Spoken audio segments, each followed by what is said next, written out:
everyone. It's your favorite once again. My name is Cassie. I'm a songwriter and music artist. Welcome back to the Cassie Inquiry. In part 6, Chief Tunokoroji told a story of the suffering, punishment, and excruciating trials he was subjected to because of his 100% commitment to defend the rights of creative people. He talks about how Abubakar Malami, who said he does not like monopoly, schemed to make MCSN his special purpose vehicle a monopoly.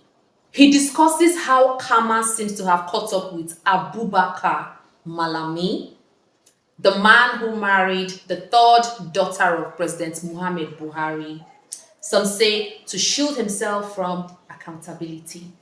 Malami appears to have lost out with the death of President Muhammad Buhari as his protector is not available anymore. Please watch this compelling story in part 6. Thereafter, I was subjected to unbelievable torture for having the boldness and audacity to insist on the rule of law in my country. Yes, I was tortured unbelievably for having the boldness and audacity to insist on the rule of law in Nigeria. I was subjected to unending defamatory statements. The police, EFCC, DSS, NCC, and NFIU were unleashed on me and my colleagues at Kusum. One evening, I was abducted by 5 men bent on driving me to Benin City in the middle of the night and possibly wasting me on the way. From Lagos? From Lagos, yes. Wow. So they came like men from the blues with guns. Wow. The Almighty saved me. Put some bank accounts, my personal bank accounts, and my private business accounts were all frozen. Even though there was just very little sums of money in the accounts. No kobo, I repeat, no kobo of which was obtained by any illegal activity. At some point, it was difficult for me to even buy food.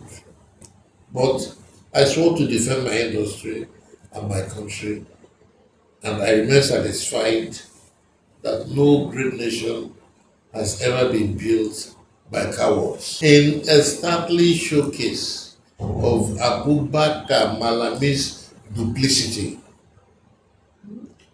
on 30th April 2018, Kuson received a letter from the NCC stating that the Attorney General of the Federation had approved the suspension of the license of Kuson.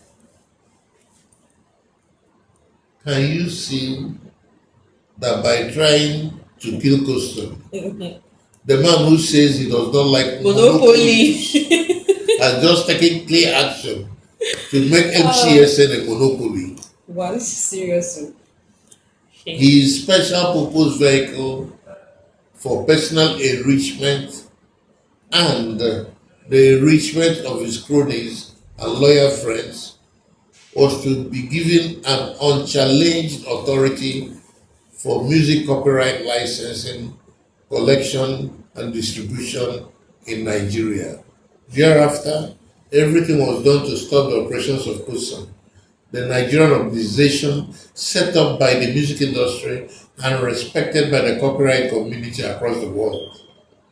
Kusan, which by far has the largest membership of copyright owners in Nigeria and the biggest repertoire of musical works and sound recordings in our sub-region, with the widest reciprocal representation partnership in nearly every country in the world, had developed a database and infrastructure for copyright royalty distribution. Obsessed by greed and avarice, Abubakar Malami, the man who told everyone that he was driven by national interest, cast the interest of the Nigerian nation to the dogs and took every narcissistic step he could to destroy Kusan, which had taken the music industry many years of hard work to build.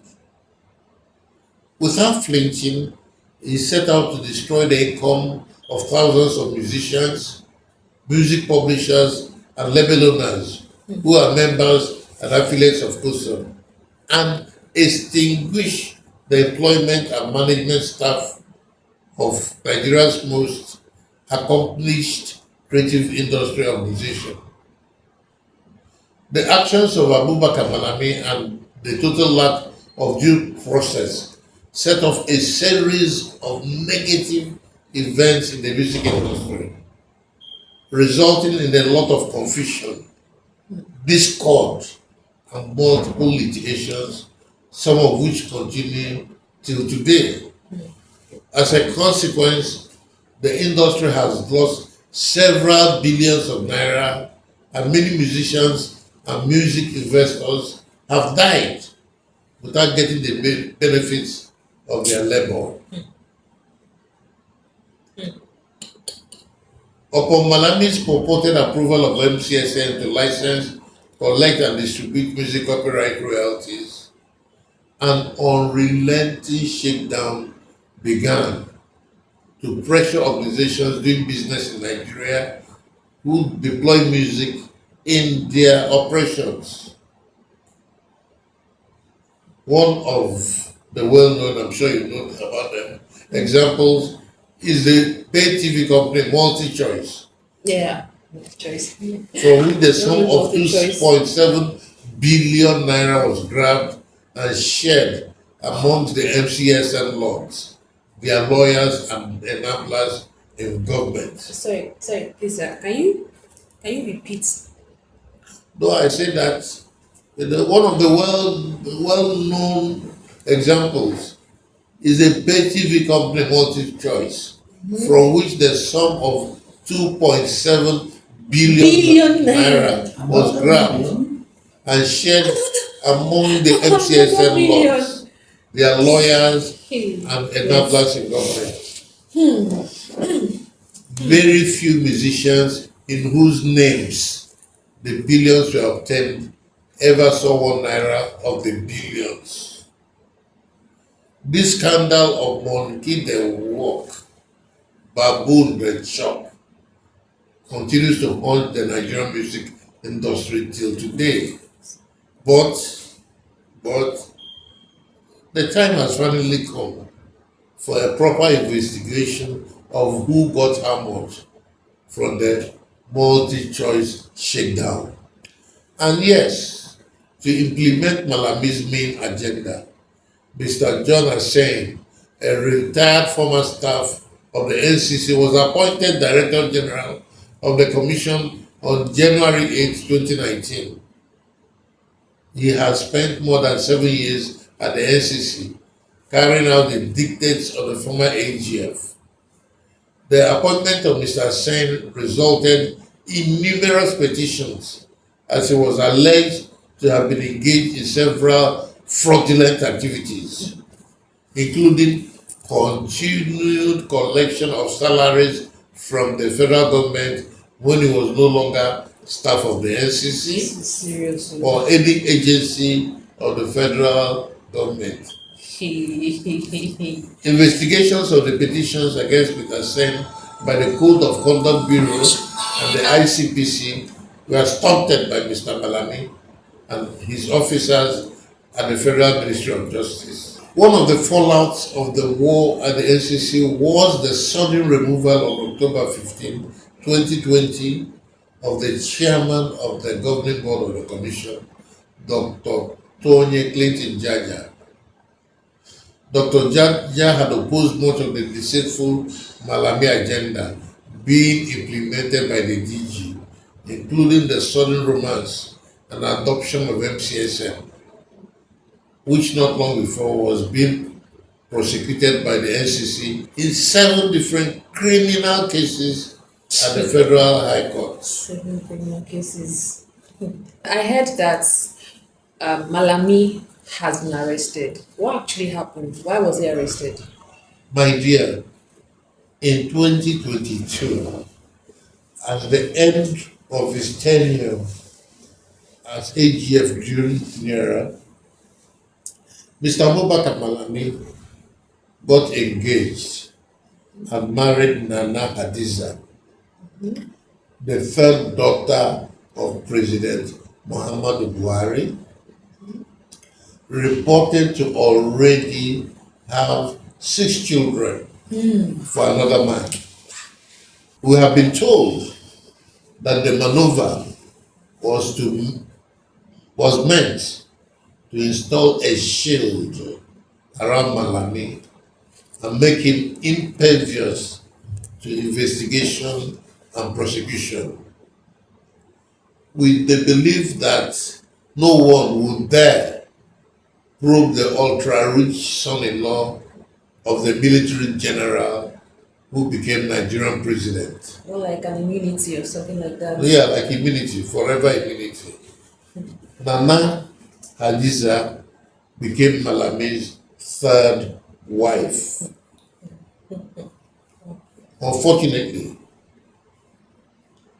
karma strikes when it will strike. Definitely. On 13 July 2025, it was reported that General Muhammadu Buhari had died in a hospital in London. In a twinkle of an eye, the bulletproof vest that the seemingly untouchable Malami had clothed himself with evaporated, and he suddenly became naked. Nobody should cry for Malami for the travails he and his family are undergoing. The injury caused to many by the activities of this man will take years to repair. Some of the injury may never be repaired, but let everybody learn that no matter how smart you think you are, karma is real. True.